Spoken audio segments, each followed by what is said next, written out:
지난해 우리나라 화장품 수출 규모가 100억 달러를 돌파하며 사상 최대 실적을 갱신했습니다. 식품의약품안전처는 지난해 우리나라 화장품 수출 규모가 102억 달러로 전년 대비 20.6% 늘었다고 밝혔는데요. 국가별 수출액을 보면 중국이 25억 달러로 가장 많았고 미국 19억 달러, 일본 10억 달러 순으로 집계됐습니다. 앞으로도 화장품 수출은 순항할 수 있을까요? 자세히 알아보도록 하겠습니다. 예. 작년 상반기에 워낙에 핫했고 하반기 들어서 조정을 좀 세게 받았고 그럼에도 불구하고 이 수출은 계속해서 좀 괜찮았다. 이게 이제 작년 화장품주, K-뷰티 관련주들의 이제 어떻게 보면 이제 성적표다 이렇게 좀 볼 수가 있겠는데요.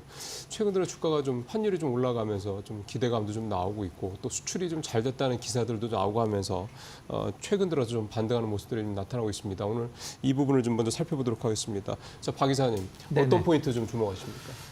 지금 이제 시장에서 CS 관련주들이 너무 좀 많이 거론이 되다 보니까 그쵸. 일단 이제 실적과 관련돼서 좀 의미 있는 섹터도 좀 한번 다뤄보자라는 의미로 화장품주들을 좀 골라봤는데요.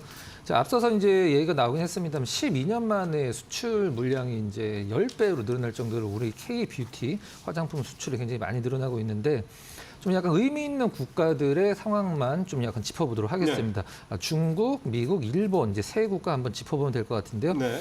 중국 같은 경우는 뭐 여러분들 다 아시겠지만 뭐 우리나라 화장품 수출에서 여전히 1등이긴 합니다. 1등이긴 한데 그 매출 우리나라 기준에서 매출 그 수치가 좀 약간 감소하고 있는 상황이죠. 네. 지금 이제 우리나라 화장품들이 중국 수출과 관련돼서 지표를 볼 때 가장 여러분들 쉽게 하실 수 있는 게 면세점의 매출 규모를 보시면 됩니다. 네. 면세점이 이제 영업 실적이 늘어난다라고 하면 그건 거의 100% 화장품과 관련된 부분이거든요. 근데 이런 부분들이 좀 약간 따이공들이 예전만 하지 못하기 때문에 면세점 그리고 중국 쪽의 화장품 수출이 좀 약간 준다라고 보시면 될 것 같고 그리고 한마디로 이제 중국 쪽이 화장품이 늘어나려고 그러면 중국 쪽 청년 실업률이 좀 개선이 돼야 되는데 그렇죠. 청년 실업률이 지금 너무 심각한 상황이라 한편 분석 보고서에 있는 중국인들이 그 색조 쪽에서 인당 1년에 7,500원밖에 좀 안 쓴다라고 그래요. 그래서 경기가 좋아지면 이제 기초보다도 색조 쪽 이제 화장품들이 더 좋아지겠죠. 그러겠죠. 그다음에 미국이 이제 가장 큰 역할을 좀 한 것 같은데 미국이 이제 수입을 한 화장품 나라들 중에 K 화장품, 우리나라 대한민국 화장품이 1위를 기록을 하는데 가장 좀 상징적인 부분은 전통적으로 화장품의 어떤 그 강력한 어떤 그 모멘텀이 있는 프랑스를 제치고 우리나라가 1등을 했다라는 게 좀 의미가 좀 크다라고 볼 수가 있겠습니다. 그다음에 일본 같은 경우도 전년 대비해서 한 거의 30%, 정확하게 29% 정도 수출이 늘고 있는데 이거는 그냥 딱 종목에 나와 있죠. VT 때문에 일본 쪽의 수출이 굉장히 많이 늘고 있다라고 이제 보시면 될 것 같습니다. VT요? 네, 그렇죠. 다이소에서 이제 품절 그 대란을 일으켰던 그 리들샷 관련해서 일본에서 굉장히 큰 성장을 했던 게 이제 VT죠. 종합적으로 정리를 해보면 이렇게 좀 약간 큰 폭으로 성장을 하고 있는 섹터들은 사실 주가가 좀 많이 올라왔고 네. 내년에 이게 그게 이어지기가 사실 힘든 기저효과 때문에 힘든 부분들이 좀 있긴 한데 맞아요. 지금 현재 화장품주들의 어떤 리포트나 전반적인 분위기는 올해보다 작년보다 올해가 훨씬 더 좋다라는 게 전반적인 컨센서스라고 보시면 될 것 같습니다. 그러게요.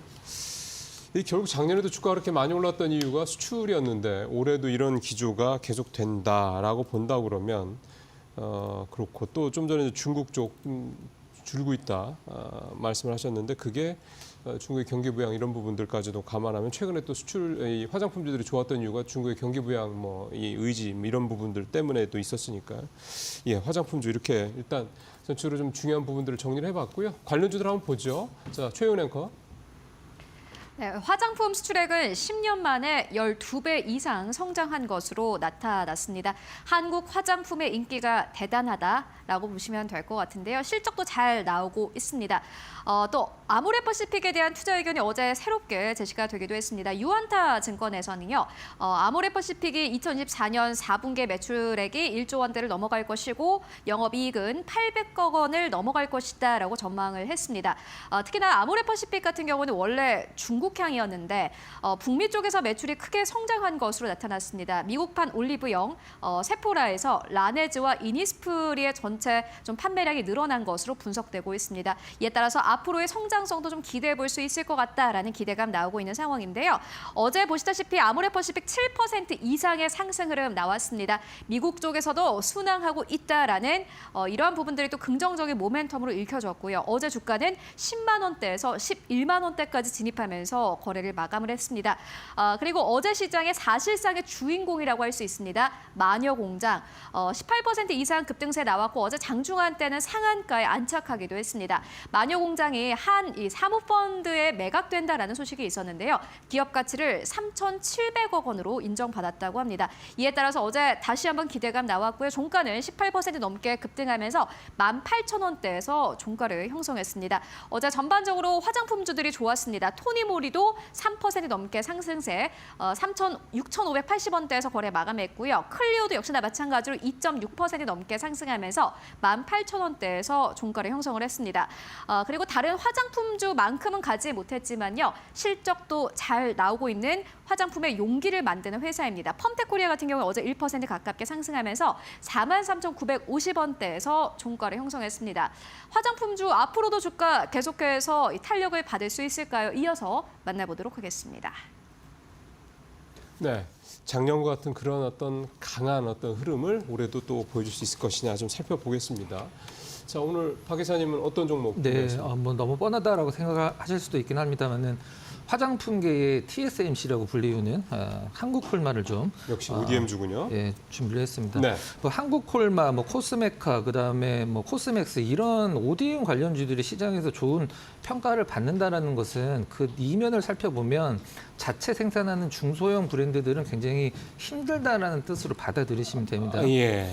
일단 뭐 한국콜마 관련돼서 시장에서 보는 이유는 사실 11월 달에 좀 약간 급락이 있긴 했었습니다만 다른 게 아니라 이제 실적이죠. 아까도 말씀드렸습니다만은 지금 4분기 실적 이제 지나간 작년의 4분기 실적을 주목을 해야 될 때가 아니라 이제 내년에 모레죠. 1분기, 2분기 실적이 더 좋아질 기업들을 보면 되는데 한국콜마 같은 경우는 뭐 아무래도 3분기까지는 굉장히 좀 실적이 좋았죠. 4분기에 좀 약간 다운이 됐는데 네. 한국콜마가 실제적으로 이제 수출도 굉장히 많이 하고 현지 생산도 많이 합니다만은 국내 기준으로 봤을 때 선블록, 선케어 분야에서 거의 70% 이상을 마크를 하는 기업이기 때문에 올해 좀 늦여름도 좀 길었고 더위가 길었기 때문에 선케어 시장이 너무 활성화돼서 3분기까지는 좋았고 기저효과로 4분기 좀 약간 좀 침체다라고 보시면 될 것 같습니다. 나쁘진 않은데 전년 대비해서 뭐 매출이나 영업이익은 다 늘어나긴 했습니다만은 3분기 대비해서는 조금 약간 다운이다라고 보시면 될 것 같아요.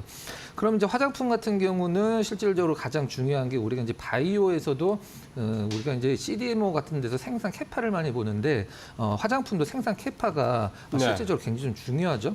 한국콜마의 올해 이제 생산 캐파의 변화에 대해서 한번 좀 살펴보면 작년에는 국내 생산 기준으로 5.3억 개가 나왔다라고 하면 올해 기준으로 6.3억 개로 한 15% 이상 그러게요. 늘어난다라고 보시면 될 것 같고 매출이 1조 한 2천억 정도를 돌파를 예상을 하고 있는 상황입니다. 미국이 굉장히 좀 중요한 어떤 부분으로 시장에서 많이 부각이 되고 있는 상황인데요. 미국도 지금 현재 1공장에 이어서 제2공장도 완공이 된다라고 하면은 현재 1억 8천 개에서 3억 개까지 생산 캐파가 늘어난다라고 하고 있습니다.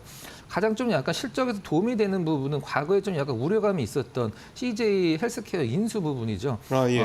CJ 헬스케어 지금은 이제 HK 이노엔으로 시장에서 이제 명명이 되어 있습니다만은 HK 이노엔도 사실 실적이 굉장히 꾸준하게 나오는 기업이기 때문에 한국콜마 그리고 HK 이노엔 실적이 올해도 굉장히 좋을 것으로 시장은 바라보고 있다. 그래서 관심권에 좀 두시면 될 것 같습니다. 예. 사실은 뭐 경쟁사로 해야 되죠. 비슷한 회사가 이제 있는데 ODM 쪽에서 이 회사가 작년에 보니까 이 중국 관련된 그 부분 비중이 높다 뭐 이런 부분들 때문에 좀 주가가 상대적으로 좀 좀 더 떨어지는 그런 모습도 좀 나타났던 종목이기도 합니다. 한국 콜마 박근혜 이사님 말씀하셨고 곽 파트너님 어떤 종목 말씀하십니까? 네, 저는 아모레퍼시픽 가져갔는데요. 어제 많이 올랐어요. 네, 전거래일에 보니까 외인 기관 쌍끌이 매수세가 강하게 네. 들어오는 모습이 관측이 되더라고요. 안 그래도 아모레퍼시픽 쪽에서 작년부터 매출액도 이제 2023년도보다 이제 또 증가 추이를 보여왔고 또 영업이익 같은 경우에는 2023년도와 비교했을 때는 대폭 다시 이제 2배 정도 이상 영업이익을 내기도 했었거든요. 아모레퍼시픽에서 계속해서 약간 좀 탈중국화하기 위해서, 그러니까 차이나 리스크를 줄이기 위해서 국가별로 지금 이제 글로벌 리밸런싱을 한 게 지금 좀 어느 정도 효과가 드러나기 시작한 시점이 작년이었던 것 같다라고 볼 수 있을 것 같습니다. 특히 서구권 같은 경우에는 중저가 브랜드를 중심으로 성장세가 지금 대폭 증가했는데요. 보니까 전년 대비해서 102%대나 성장세가 나왔더라고요. 국내 같은 경우에는 이커머스와 멀티 브랜드 숍을 중심으로 해서 올해도 여전히 안정적인 매출을 좀 기반으로 해서 성장세 계속 이어나갈 것으로 보여지고요. 그 외 국가 같은 경우에는 태국 쪽에서는 지금 헤라가 진출되어 있는 상황이고 에스트라 같은 경우에는 일본과 베트남 쪽에 지금 연이어 진출이 되어 있는 그런 상황이거든요. 앞서서 이제 박 이사님이 중국 관련해서 이제 이야기를 하시긴 했는데 네. 물론 이제 중국 쪽에서 애국 소비도 늘어나고 있고 기술력도 증가된 측면이 있지만 여전히 K-뷰티의 수출국에서 1위를 하고 있는 국가가 중국이긴 그렇죠, 합니다. 그렇죠. 중국 같은 경우에는 수출액 규모만 하더라도 한 3조 정도 되고요. 현재까지 미국은 아직까지 2조 원대 수준이기 때문에 여전히 또 중국 시장을 잡는 것도 관건이거든요. 그렇기 때문에 아모레퍼시픽에서 2020년도까지 이제 중국 매출에 대한 비중이 굉장히 높았었지만 구조정 정도 어느 정도 완료가 되어 있는 상황이고 이제는 프리미엄 화장품인 설화수와 려를 지금 중심으로 해서 중국의 화장품 시장을 이제 공략해 나가겠다라는 그런 지금 기조를 세웠기 때문에 계속해서 중국에 대한 공략을 아모레퍼시픽 쪽에서 쉽게 포기하진 않을 것 같습니다. 다만 이런 이제 부분들 중에서 예. 선택과 집중한다는 점 참고해 나가시면 좋을 것 같고요. 아모레퍼시픽 쪽에서 인베스터데이 때 어떻게 지금 목표를 세웠냐면 2027년도까지 연간 10%의 매출 성장률과 영업이익률 12%를 달성하겠다라는 그런 목표를 세웠습니다. 예. 그렇기 때문에 이러한 또 기조 속에서 다시금 아모레퍼시픽의 주가가 반등세를 이어나갈 수 있을지 전거래 일단은 외인기관 매수세가 들어온 점 긍정적이기 때문에 그러게요. 지금부터 다시 한 번 더 좀 지켜볼 만한 종목이지 않나라고 보고 있습니다. 사실 작년 9월 이후에 이제 외국인들이 집중적으로 국내 주식 순매도 했을 때 하고 난 이후에 한 넉 달 정도 되는 거죠. 그때 뭐 가끔씩인데 외국인들이 확실하게 산 날은 주가가 반드시 올랐거든요. 이런 부분들을 감안한다면 역시 개별 종목도 지수뿐만 아니라 개별 종목도 역시 수급적인 측면, 특히 외국인의 수급이 결국은 관건이다 이렇게 말씀을 해볼 수 있겠습니다. 아모레퍼시픽 어제 외국인 기관 동반 순매수였는데 이 추이를 한번 잘 보시면 도움이 될 것 같습니다.